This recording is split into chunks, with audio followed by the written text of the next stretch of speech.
Welcome to a special episode of the C-Suite podcast that we're recording in partnership with Freemarket at FinTech Connect 2022 at the Excel in London.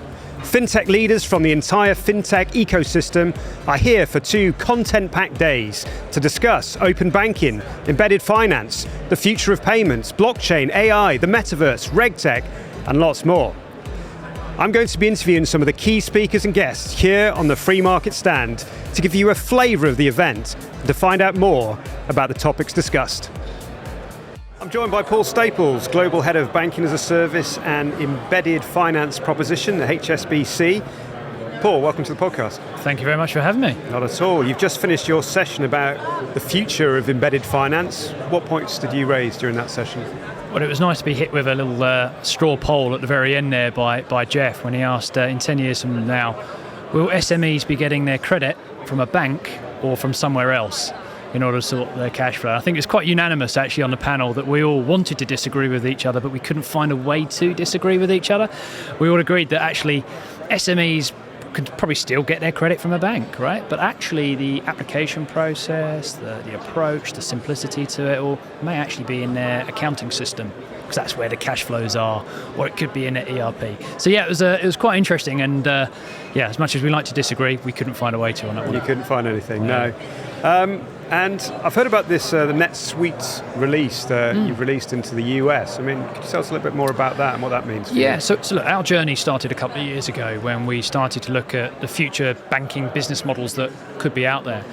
And as we looked at this, the relationship between us and the end consumer, the end user of a product, actually there's an intermediary player, a brand. So not only did we have to build a kind of an orchestration platform across the top of HSBC's corporate banking business, but we've actually done that in a way that enables NetSuite, as our principal launch partner in the US, to actually consume all of those banking products and surface them directly themselves. So if you're imagine you're a CFO, you're there, you're in your ERP system, which is NetSuite, and now you've got to pay an invoice. I've actually got to leave the NetSuite real estate, go into my banking provider, make the payment, get the transaction reference, bring it back into my ERP system, make sure it reconciles 3 days later, whichever payment rail you've used. That's quite a lot of friction. So we decided to reinvent that whole process with NetSuite using our new tech platform. So actually, you now never leave NetSuite. You can have a bank account, payment rails, cards, all that, all directly within NetSuite. So as a CFO, your life is so much easier around that. So it's been a great release. The partnership was announced in October 21. The product as a whole, the user journeys, the whole onboarding journey process went fully live in October 22. So and the uptake's been quite marvellous. Why do you think the eyes of the world are on this launch in particular? Now, so the eyes of the world are on us because I've had a number of SaaS companies of many billions in value kind of asking me, Paul, we're keeping an eye on you directly. This probably is one of the largest, if not the largest, implementations of banking as a service, contextualized through embedded banking, embedded finance, in a B2B environment. We've seen success within B2C. There's no doubt about that. We've seen huge success in B2C around the world, whoever provides the BaaS and embedded finance solution. But B2B, there's a lot more friction, a lot more challenges to overcome. And actually the end user, the business, the CFO or the head of treasury, do they really want this? Right? That's a big unknown question. Even though proposition testing that we've done and NetSuite's done suggested there's still eyes on you to see whether they actually take it up and start to consume the product and service. So actually, that's why the eyes of the world were on us. I think a few have done different approaches to this through open banking methodologies, through API just adoptions and things like that. But actually now it's truly contextual within the wheelhouse of NetSuite. Now, I wouldn't dream of telling our listeners how long you've worked in banking as a service, but how have you seen it change over the course of your career? So it's funny enough, I used the phrase, what is the history of banking as a service and embedded finance, and I actually gave the story that an ATM is the original form of embedded banking, where you had an ATM placed within a grocery store and you got your cash out to pay for your groceries. That is embedded banking, it's just not done with APIs. Yeah. So really in the last kind of 5 years, we've seen a huge explosion in this. We've seen every imaginable banking component now with the tag as a service on it, cards as a service, payments as a service, deposit accounts as a service. Now you're getting into the next level down, credit as a service, on board.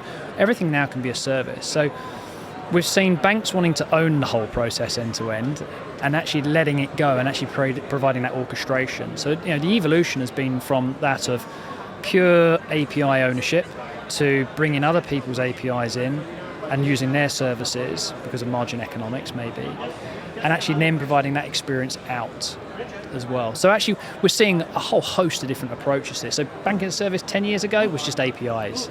Now it's actually contextualizing those APIs and building new user journeys, and actually it's almost like a cohabitation, if you will. Our brand partners have to sit pari passu with the banks and the BaaS providers to collectively create a proposition that the end user wants. And it previously was just supplier-buyer relationship. Now you're joined at the hip to make the success work. Yeah. What about specifically B2B banking as a service? How do you see that progressing? So B2B banking as a service is materially harder, right? And the way to kind of understand this is in B2C, you have an ID card, a passport, a utility bill, and I can do KYC very, very quickly. When you start to look at B2B, and I've got to do KYB on a company, I've got the company chart of accounts, I've got the directors, I've got the shareholders, I may have sub-entities around the world. That's where your whole KYB layer starts to kick in. So that, in its own right, is hard. And that actually is probably why people have actually left it to now to start to tackle ultimately, right? And actually, there are ways around this. It's improving the technologies we've already seen out there, the tech stacks that we've got available. We can turn more of those into service components and configure them however we see fit. And I think the future actually is in banking as a service and embedded banking on top of that in the B2B environment. And Jeff Tisson today quoted that there's, I think, 2026 anticipates $7 trillion worth of transaction flow through embedded finance, embedded banking. And I think we've got 2 trillion today. Where's that other 5 trillion going to come from? Actually, if you do B2C banking as a service today, that's your 2 trillion. The other 5 trillion that Jeff's quoting is probably going to come from B2B. Okay. So, yeah, potential monumental shift on the way then. Absolutely. And we're only at the start of this journey. Right? It's going to come from banks. It's going to come from orchestrators out there that sit across banks and plug multiple banks together and help innovating partners consume banking as a service. There's different players within the environment, from pure thoroughbred banks with balance sheet and the robustness of the regulation sitting with them. Then you've got orchestrators that sit alongside them and over top of them, helping others access those banking capabilities. There's a role for everyone to play, is arguably my conclusion on all of this. And you're going to have different people taking it from an orchestrator and different folks taking it directly from a bank. And we'll see how that plays out. An excellent conclusion. Thanks so much for joining me today, Paul Thank you very much for having me. I'm joined now by Mike Whitehead, Chief Banking and Product Officer at Freemarket. Welcome to the podcast, first of all. Thank you, Graham. Good to be here. You've just spoken on a session about how corporates can navigate the changing risk appetite of banks. Quite a grand title, but what do you see as the main challenges to corporates in 2023? It is a grand title. It's quite a big issue, I think, out in the marketplace. What we're seeing as a provider that really focuses on small and medium-sized enterprises is a lot of our client base and prospective client base are finding it difficult to access some of the basic banking services. Not a new trend. I think it's something that has been out there for probably the best part of a decade, in all honesty, but we're seeing that trend increase. And I think one of the reasons is the larger providers of payment services and cash management services, the big global banks, it's an expensive product for them to service and to be able to provide to those small clients. All well and good if you're providing that service to a major corporate, a major financial institution. But if you're providing that service to an organization which is quite small, which has relatively small and relatively basic transactional needs, probably not a lot of profitability for one of the major banks in that particular market. And that's where an organisation such as Freemarket steps in, because that's exactly the bread and butter of our business. That's the client base that we service. Yeah, sure. I mean, the payments industry has changed so much in the last 3 years, hasn't it? How has Freemarket adapted to that? Yeah, I think we're in a fortunate position as a fintech that we've been able to build, and I would focus on this as a real fundamental, we've been able to build a technology platform that leverages cloud-based technology. It's very API-driven.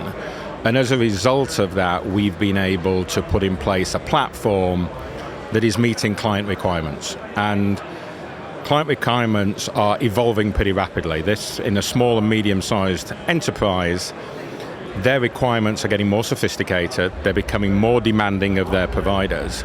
And to be able to satisfy that, you really need to be quick to market, you need to be able to flex to client requirements, and in many instances that can be challenging if you have a legacy technology platform.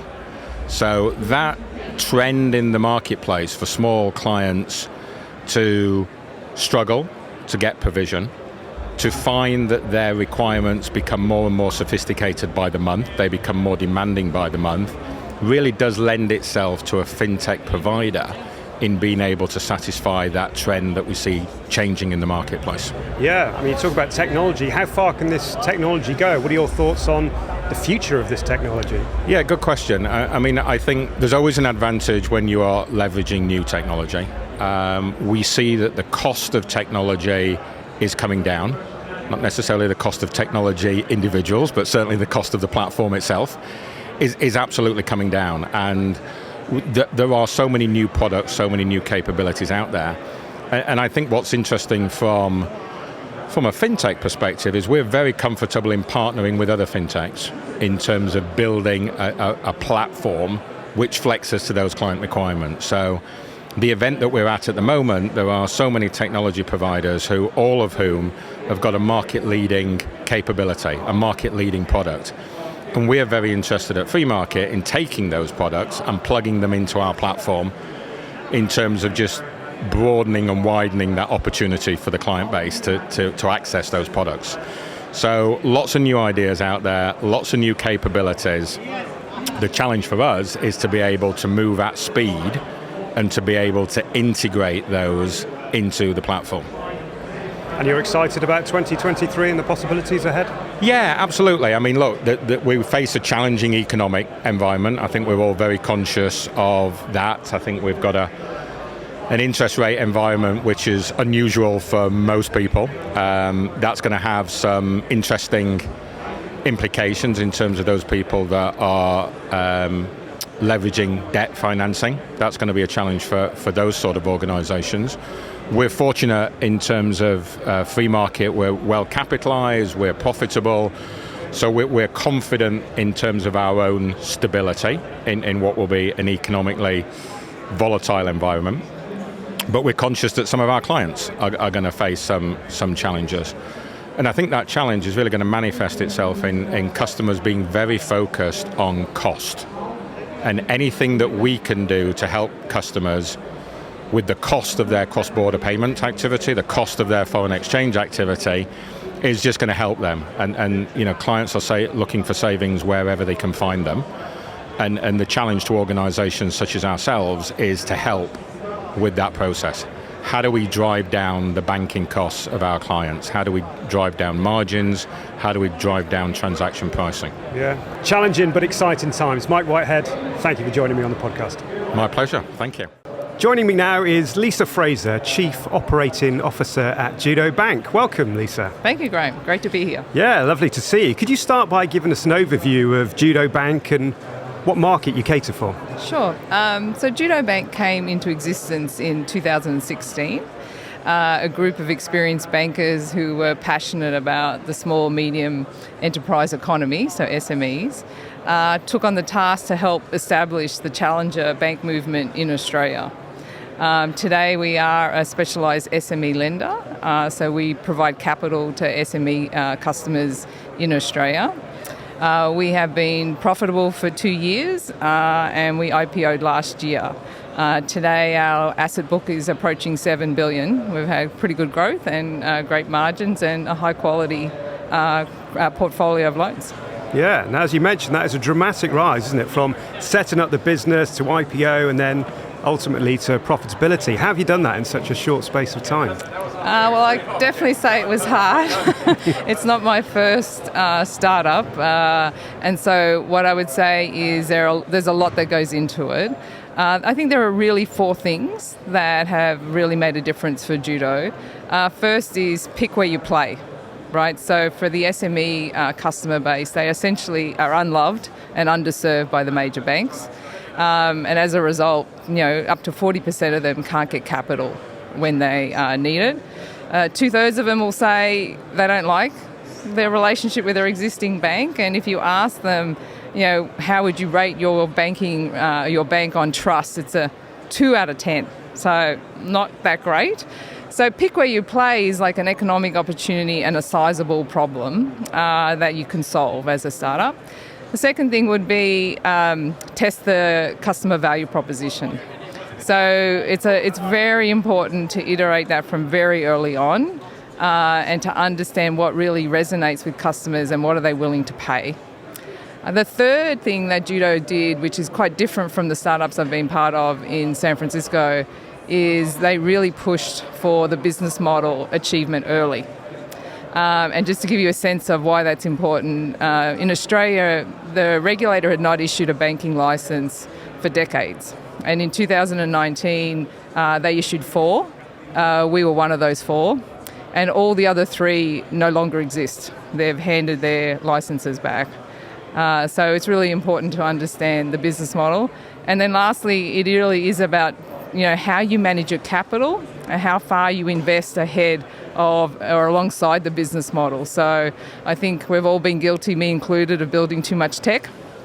But it's really important to get the balance right between the impact you're having from what your product and technology you built and put into market. Yeah. Now, your session here at FinTech Connect is about the power of technology and people. Can you explain how those things fit into your kind of business model? Yes. Yes, I'm excited for the session. I am going to be talking about bringing people and technology together from startup to scale up, which is the Judo story. And what I'll be focusing on really is a little bit about why we exist. As a result of digitization and innovation in financial services, the unintended consequence has been we've lost relationships between banks and customers. So if you think about it, the ATM existed back in the 1960s, and it automated what the teller used to do in the branch, and that's where people used to go. Not that many of us remember that at all. But between the ATM and phone banking, internet banking, and mobile app banking, we've gained 24/7 access, convenience in financial services, but we've lost relationships. And for the SME customer, it's really important to have a people relationship because they're all different. We like to say the butcher, the baker, and the candlestick maker aren't the same. They have different business models and different needs at different times.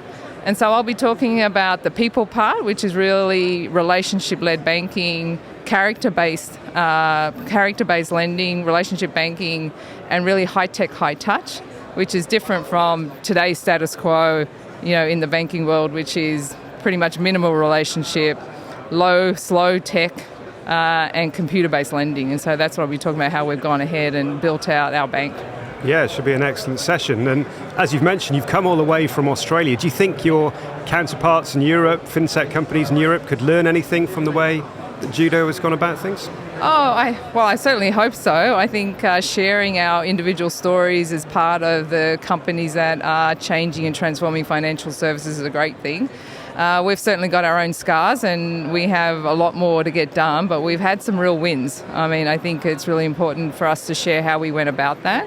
But at the same time, I'm here to actually learn from what's been happening here in Europe and UK. It's such a hub of fintech activity. And I also like to hope that, there are more women getting inspired to be part of fintech and technology and financial services. So hopefully, we can kind of do a share and win-win, inspire some more people. Yeah, absolutely. Now, we've spoken about your dramatic rise from setting up the business to profitability. What does the future hold for Judo Bank and your customers? Yes. Well, a lot more to do. So, I think one of the key messages is just because you're IPO, the job's not done. So there's a lot to do in scaling the company. So for us, we really are focusing on what we call the unit economics to help us understand how we drive scale to be able to serve more customers. The whole idea of getting to profitability is that you have some sustainability, which means you can actually help more SME customers. We are going into what we would call uncertain economic times, given what's happening across the globe. Australia tends to weather global recessions pretty okay. And so for us to be there for more customers as we scale our bank, we're pretty excited, and it looks like, bright sunny days, hopefully. Yeah. Well, listen, good luck for your session. Good luck for the future with Judo Bank. And Lisa Frazier, thanks for joining me today. Thank you, Graham. Good to see you. I'm here with Sophie Flynn, co-founder of Nucleus 365. Nice to meet you, Sophie. Lovely to meet you, Graham. You spoke at a panel today about how corporates can best navigate the changing risk appetite of banks. Yeah. Quite a grand title. What were the main points of that discussion? Yeah, it was a grand title, but yeah, it was a really good talk. The main discussion points really are about how fintechs are navigating bank redundancy and how they can support the de-risking of traditional banks, how the customers' expectations changing, and how fintechs can maybe step in and add value to their businesses there, and become a key part of their business. I think it's quite important. And another key takeaway was that SMEs to have multi-relationships with banking partners rather than just relying on one, because I think especially fintechs now, they're offering so much more capabilities, access to different regions. I think that's really important, that SMEs are partnering with these fintechs to be able to access different regions. Yeah. And how does Nucleus 365 fit into all of this? Well, we are a payment institution, fintech startup. We've actually got a sister company, Transact 365, which is a PSP, and I co-founded that around 5 years ago, and we basically found that a lot of our merchants were not only wanting payment methods and payment offerings, but they were also requiring banking, because they found it a little bit more difficult to obtain banking relationships with the traditional players. So Nucleus is a startup kind of synergizing both into one user interface. So this would give the merchant offering to payments into different regions, and then obviously the banking in the whole same ecosystem. Yeah. Well, let's keep on the subject of payments and talk maybe about international payments, which is quite a complicated kind of place, isn't it? Sector. What are the main flaws in that sector, do you think, at the moment? I think the main flaws in the international payments sector, I think, is probably the speed of delivery of payments. Customers are becoming a lot more demanding now, and I think that it's expected that payments are instant, whereas they're just not, unfortunately. Yeah. And I think everybody's felt the pain there one time or another. Yeah. But yeah, I think that's probably the main flaw, that it's not instant, and especially with technology these days, like the blockchain and all these sort of other technologies that are coming out, it's expected that they are instant, which they're not. So I think that is a big flaw right now in the industry, and I think that's maybe what banks are looking to try and change. The likes of PayPal have been doing it instant for years. Well, let's move on to the banks then. How are they addressing these issues? The main thing is the digital currency that I think a lot of the banks are looking at that now and thinking, we're going to have to bring out this digital currency. I think that's probably one thing that they're trying to change, and I think that will obviously speed up payments eventually. If all the banking systems worldwide adopted the central, the digital currency, essentially it can be moved, funds can be moved a lot quicker via blockchains and all Web3 technology. Yeah. And from Nucleus's point of view, what are you focusing on for 2023? I think we're focusing on looking at what our clients want and how we can add to our services to be able to support them in the regions that they're maybe not as supported in. I think we've got to look at that rather than having the market come to us. I think we have to look at the market and adapt to what the market wants. And I think that's probably what we will be looking for in 2023, to see how we can add value to clients, retain clients, and obtain new clients. Yeah, I'm sure you'll do it very well. Thank Sophie you. Flynn, thanks for joining me on the podcast. Thank you very much. Joining me now is Jason Hurwitz, Head of Strategic Initiatives at Aldermore Bank. Jason, nice to meet you. Hi Graham, how you doing? Yeah, really good. You've just spoken on a session around the future of technology and innovation in banking. What was discussed? There's an awful lot, really good actually. I was on there with some guys from Bain, from Lloyd's, and I think a lot of discussion around the kind of technology that exists out there, but also a bit more pragmatism on how the hard job of not selecting the best tech on the market to deliver the kind of propositions you want to deliver, but what's the best way of doing that and how do you go about it. So really interesting. What are the best ways to go about it? Yeah, I think there's perhaps no one way to skin a cat, but unanimously it was discussion on the cloud, on component-based architecture. So how can you select the right pieces that you want, work with partners, and build an ecosystem that suits your customers you're trying to deliver. So there's the days of building one big system to deliver all are long gone, and that was unanimously said across the group. So quite interesting. Yeah, sure. So talking about technology in banking, how much do you think is planning for the future, and how much can we actually give tangible benefits to the customers now? It's interesting. The last couple of years we had our dear friend COVID came along, and I think what that reminded us as organisations is technology is desperately important. Thank God we were going through a pandemic where we're all confined to our homes and had the kind of technology to continue working and stay connected with internally our organisations, but also with our customers. So, if it happened a couple of years before, it wouldn't have been quite so straightforward. But, and the big but is, what the pandemic has reminded us again is technology only goes so far on meeting customer needs. Yes, if your need is dead simple and your borrowing requirements, if you're looking for lending, are small and your pockets are lined with gold anyway, then fine. You probably don't want a warm, loving and human-based experience. You just want the money. You want to get on with your day. But for everyone else, when you're going through financial challenges, which the last couple of years have certainly done, and we're going through some more difficult times coming up now, then it's getting the balance between technology and human expertise that's really important. And that's so it's great to be here today to talk about all the kind of great technology that exists in the market, but really it's the interface between technology and deploying human expertise that resonates with customers that's the tricky bit, and that's where the magic is. Yeah, sure. Well, post-COVID, how do you go about building those relationships or rebuilding those physical relationships with your customers? How do you do that? Yeah, do you know what? It's page one on that is being able to continue to support your customer base through the cycle. And to do that, you have to be an adequately profitable organisation so that you don't run into a little bit of challenge, and therefore you've got to shut up shop and abandon your customers at a time of most need. So page one on how to do that is to make sure you're running sustainably as an organisation, i.e. earning enough profit to continue to run the bank, continue to be able to lend to your customers in times of need, i.e. through the cycle. So that's kind of, often an overlooked but very basic point, but once you've kind of got that and you're sustainably in a good spot to be able to continue to support your customers, then it's about identifying and specialising more and understanding your customer base and going, okay, because I think what a lot of customers want, particularly through challenging times, is to deal with someone who understands them. And technology can help with that, because you can help, but you've really got to deploy expertise alongside the technology to get that right. Yeah.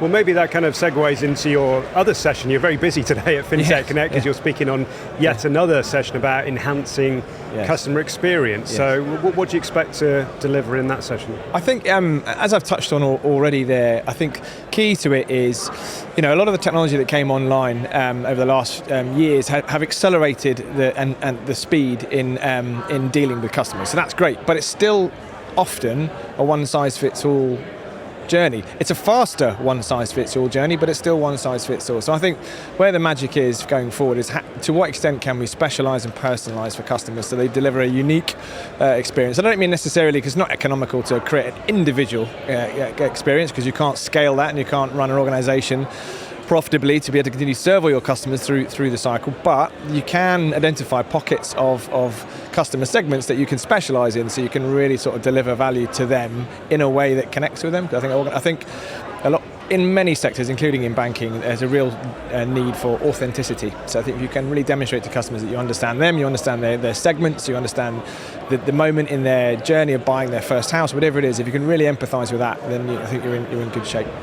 Yeah, also keen to know about how Aldermore Bank fits into the kind of traditional banking sector. Obviously, you're disrupting this sector. Yeah. What does that mean for you? What does that mean for the traditional banks? Yeah, I think, again, it plays into what we're talking about there. So we are a specialist lender. So we identify areas where we can really add value and really sort of go in and support customer segments. So we're here about backing people and supporting them on fulfilling their sort of hopes and dreams, whether that be consumers wanting to buy their first house or make a buy-to-let investment on a property, if they're at that stage in life, or to businesses who are wanting to scale up or invest in their businesses to really grow them. We're here to sort of help them do that. So where we are as an organisation compared to the large banks, I suppose, is we're a bit a greater ability to select customer segments and make sure we deliver the most amount of value we can in areas of specialism, rather than needing or having to be jack of all trades to every customer in every scenario, because that isn't really what we do. We don't have current accounts and no appetite to do so. We're supporting customers where we can add value, and we leave other customers to other organisations. Yeah, sure. Yeah. What does the future look like? Is it just more consolidation of that model, or do you have any other plans?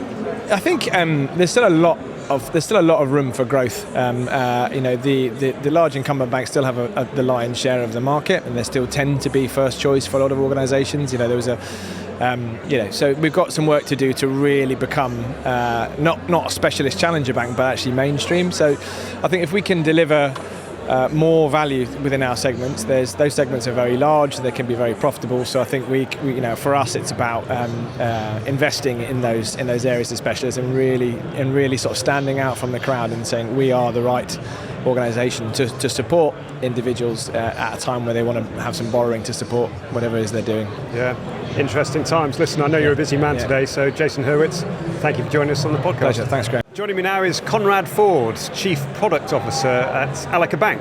Welcome, Conrad. Hi, good to be here. Yeah, good to have you on the podcast. Now, your session today was around building a personalised user experience. How did that go, and what points were raised?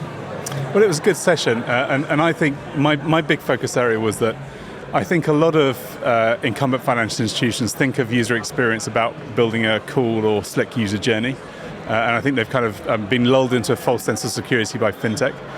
Actually, I think if the incumbents actually spent time fixing the basics, then they would have much happier customers. And indeed, a lot of customer experience that they build is around workarounds for customers that can't actually just get the job done. And the other point is I think there's a modern framework that fintechs have adopted called Jobs to be Done, which is about understanding what the customer's really trying to achieve. They're not buying your product of your financial services. Nobody buys a mortgage. Yeah, they want to buy a home, and a mortgage is a necessary and painful step to get the home.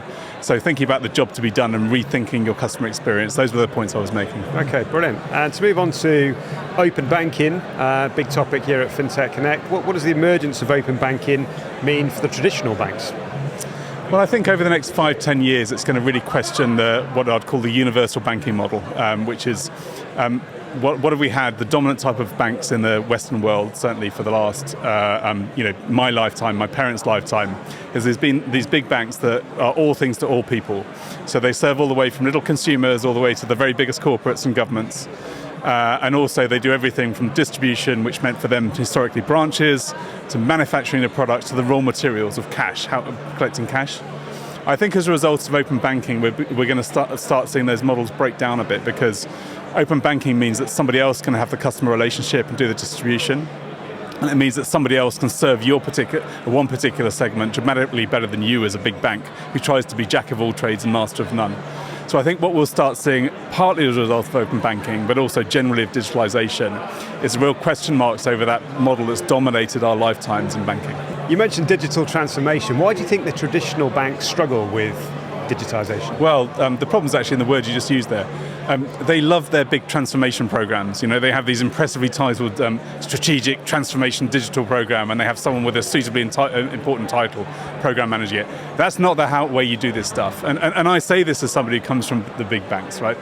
They love their terminology of change the bank and run the bank, or BAU and change, or this is the wrong way to think about it. The best way to think about change is how do you make yourself slightly better every couple of weeks? And that's how we think about it at Allica. The question I'll always ask of my product managers, my product owners, is how have you actually moved things forward for the customers or customer support, if you support them, how have you moved them forward in the last 2 weeks? You've got to kill these big transformation programs. They're the wrong way of doing it. And there's an entire ecosystem of people whose entire living and very, very good living as well, is based on convincing large financial institutions to spend hundreds of millions of dollars on transformation programs. You're not trying to land a person on the moon here. You don't need to spend hundreds of millions of dollars on anything. Get started, find a high quality team and let them get on with their job. Yeah. And what's the niche for the likes of yourself at Allica Bank? What are the opportunities out there for you? Well, I talked earlier about the potential death of the universal banks. We are very focused on one segment, which the big banks actually really struggle with. We talk about them internally as established SMEs. These are, when you're driving into a town and you accidentally go into an industrial park and there's these warehouses, in fact, those are our customers. They are really unloved by the big banks, and there's a reason for that. The big banks they make all their money from very large corporates or millions of very small consumers. Our customers are quite awkward, they're kind of stuck in the middle. They're not as big as corporates, but they're not as simple as consumers. So we're laser focused on that segment and giving them, frankly, what we think is the banking services that they deserve. Yeah. So how do you make those SMEs feel more loved? Well, to some extent, we're giving them back something they used to have. I mean, our customers have typically been around quite a long time, and they actually remember when they had a relationship manager in their branch who actually understood their business and actually had some influence on whether the bank would lend to them, for example. Well, the branches are dying, the relationship managers are gone. For most of our customers. So what we're doing is using modern technology to bring back that kind of relationship banking that they so desperately miss. So what does that mean in practice? Well, for example, if we want to have a local relationship with a customer, we don't need an expensive branch to make that happen, yeah? That's a very expensive way of delivering a local relationship. What about if we can turn up at their premises or their favorite coffee shop and have a chat about their business, using modern technology? So we're trying to rethink a type of banking that businesses desperately want and was taken away from them. Yeah. I mean, what does this mean in total, to conclude here with the final question? I mean, is this an existential crisis for the big banks? It's an existential crisis for those that don't move quickly enough. And I think the good news is they've probably got an extra 5 years to play with. So let me just unpick that. We're now moving back to normal interest rates. So people, there's a whole generation of fintechs that don't seem to understand that 3% interest rate is not scary. That's the norm. If you just download some data tapes from the Bank of England, you'll quickly find out. The last 10 years was exceptional, not the current time. Well, rising interest rates suit banks for very complex technical reasons I won't go into, but also there's a whole generation of fintechs that are predicated on this low interest rate environment, either in terms of having raised too much equity or lenders that don't understand how interest rates work. I think there's another 5 years to play with, but fundamentally the big incumbents have got to start changing now, and they've got to stop doing what they used to be, what they've been doing for the last 10 years, which is putting a few people in a WeWork and saying build some cool stuff. Conrad Ford, that was brilliant. Thanks so much for your time today and stopping by. Thank you. And that's all for this special episode of the C-Suite podcast from FinTech Connect here in London. Thanks to all my guests for taking the time to share their insights, and to Freemarket for partnering with us on the podcast and hosting us on their stand. If you've enjoyed these interviews and you'd like to contribute to the conversation, we'd love to hear from you. You can find us on LinkedIn, Twitter, YouTube, Facebook and Instagram. The links to all our social media channels and pages can be found at the top of the page at csuitepodcast.com, where you can also catch up with our previous shows and follow us for automatic downloads of each episode via your favourite podcast app. And if you've enjoyed the podcast, please do give us a positive rating and review.